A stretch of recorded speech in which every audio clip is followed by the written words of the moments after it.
E aí, povo de Deus, seja bem-vindo ao canal. E no vídeo de hoje nós iremos aí dar continuidade no livro de 2 Crônicas, capítulo 22, 23 e 24. O governo de Acasias, rei de Judá.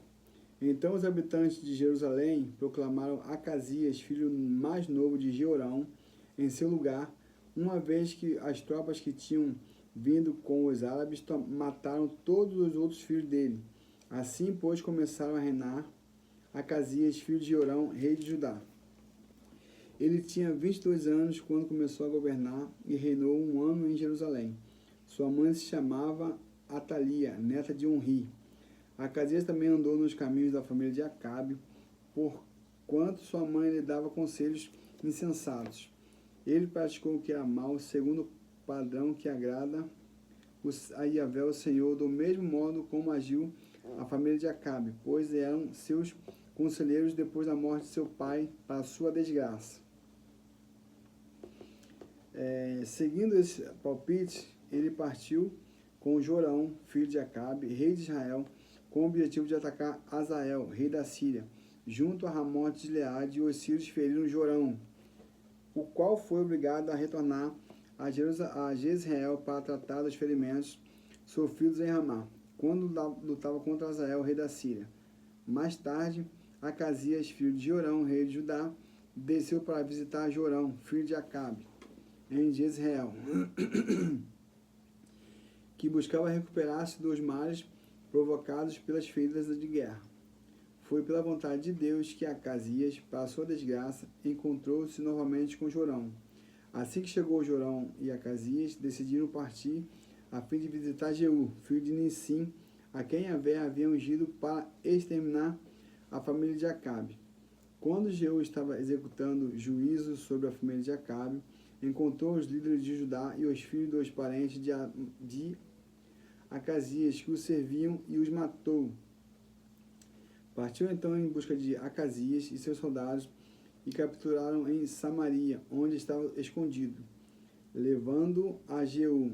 Acasias foi executado, mas não lhe negaram sepultura, pois argumentaram: eis que este homem é neto de Josafá, que buscou Yahvé, o Senhor, de todo o coração.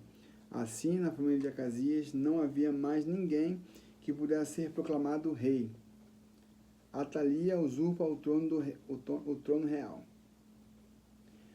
Quando Atalia, mãe de Acasias, foi informada de que seu filho estava morto, mandou exterminar toda a família real de Judá.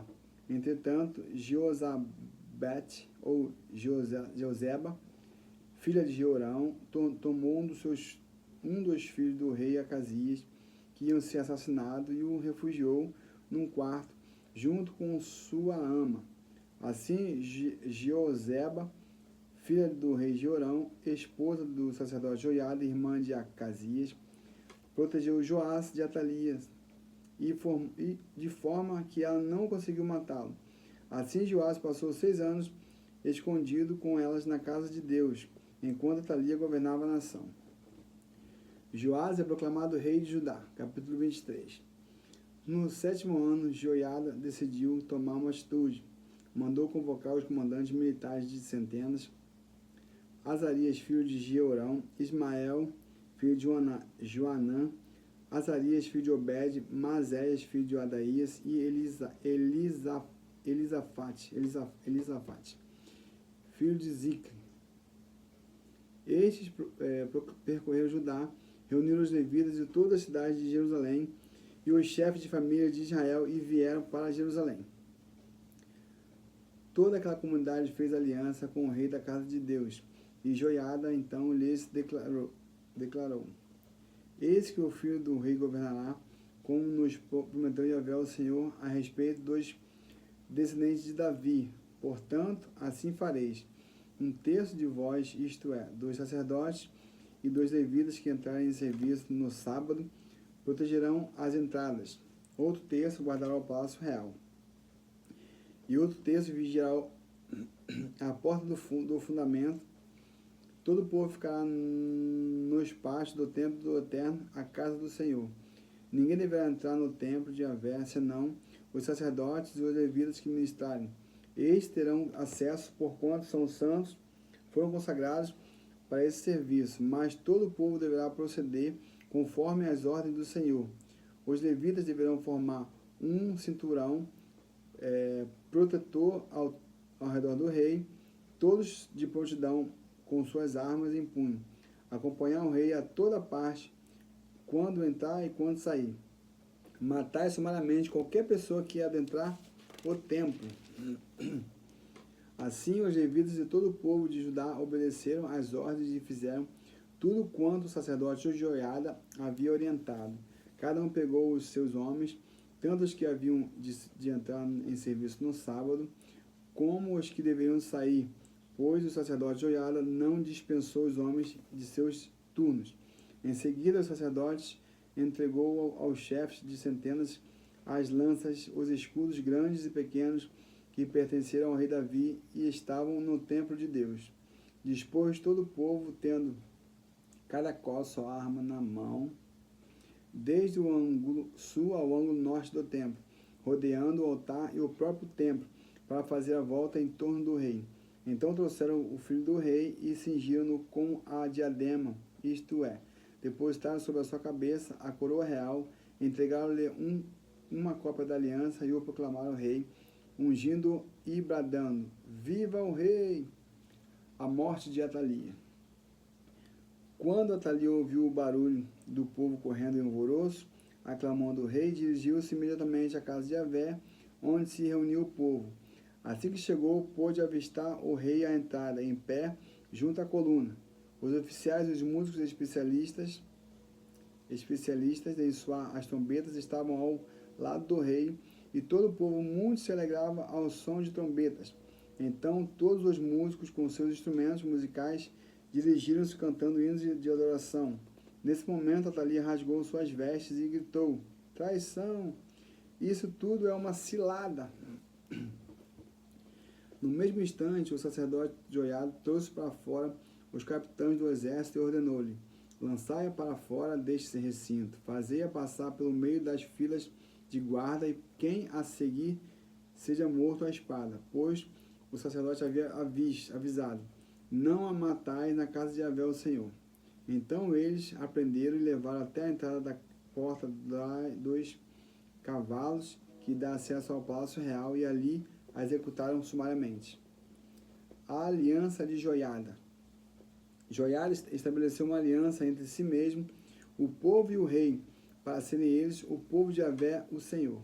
Então todo o povo partiu em direção à casa de Baal e a derrubaram, despedaçaram os seus altares, as suas imagens, e executaram Matã, sacerdote de Baal, diante de seus próprios ídolos e altares.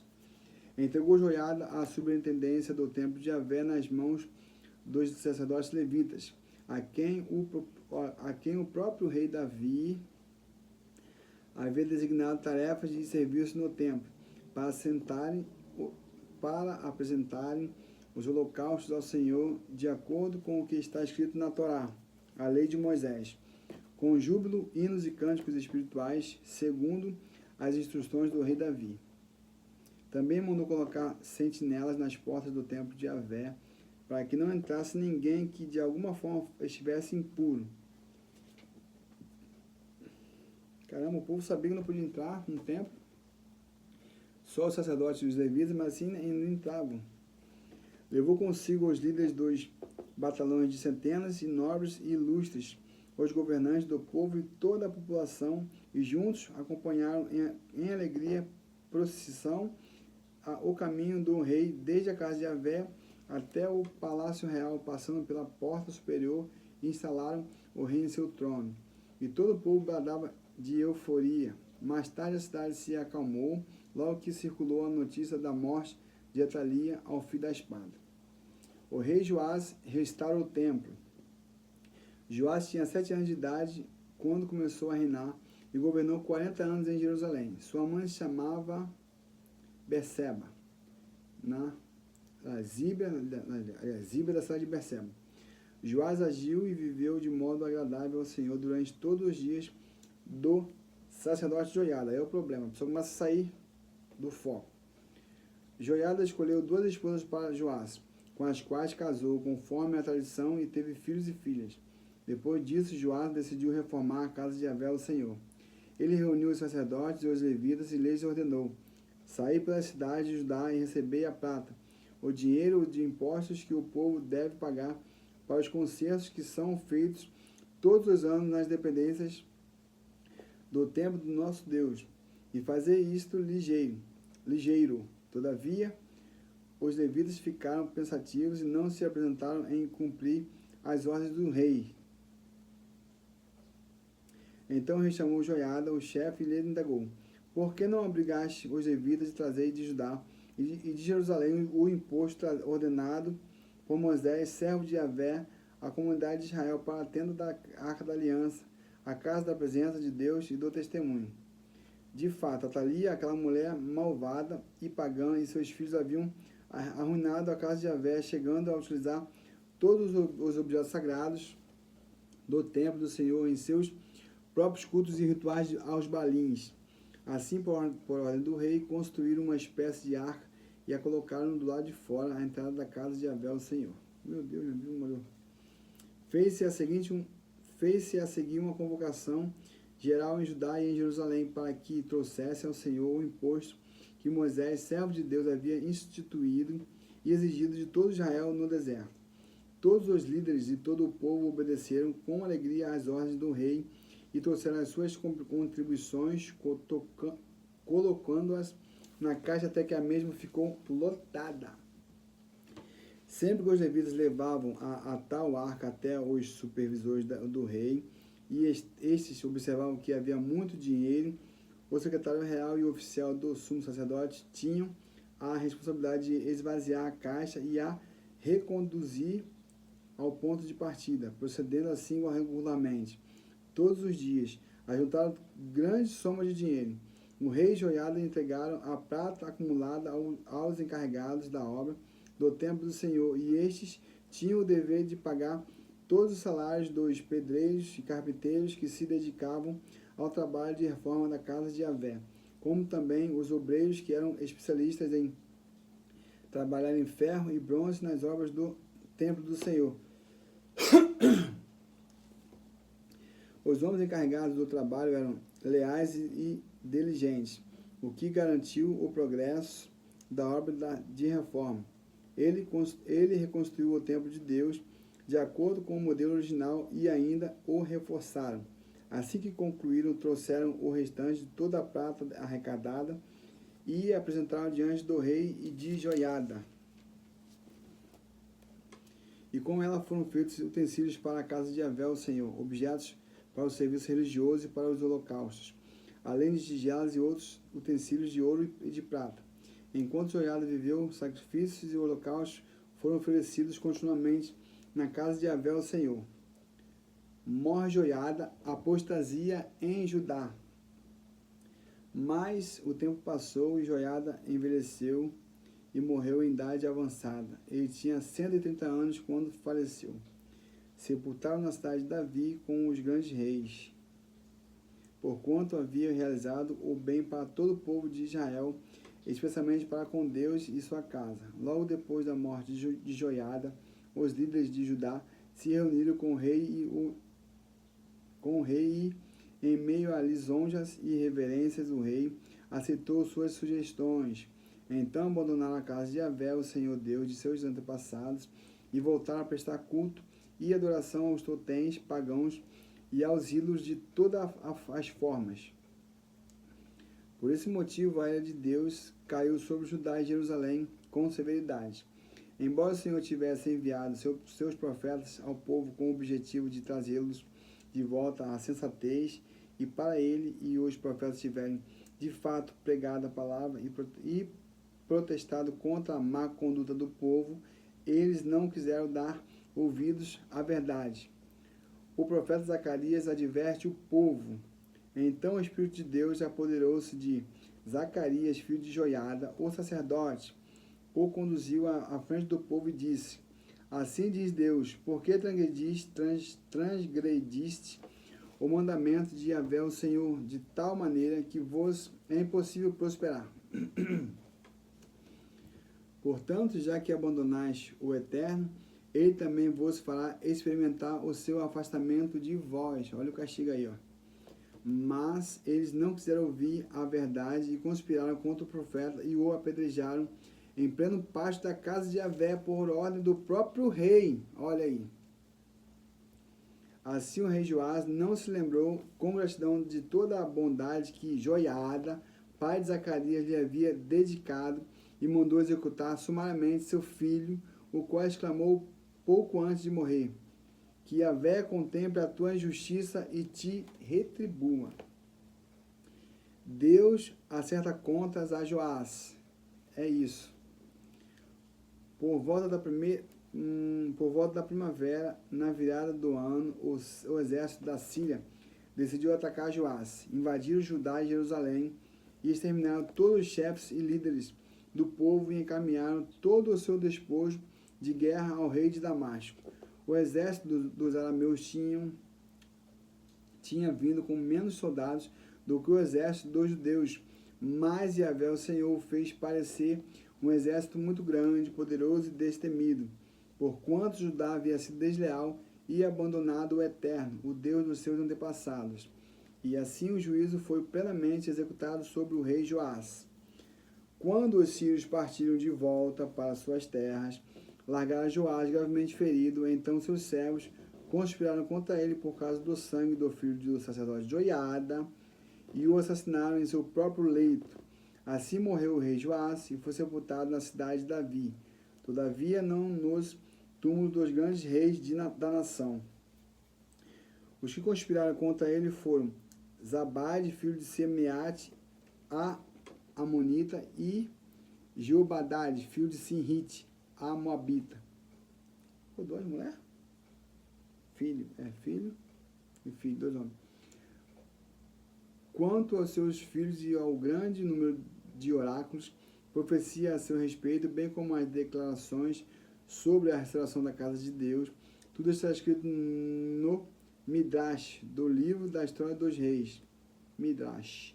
Então seu filho Amazias assumiu o trono e passou a reinar em seu lugar. Pessoal, muitas das vezes, né, nos acontece coisas desagradáveis, mas é algo que Deus faz com a gente porque nós fizemos algo que também é para Deus desagradável.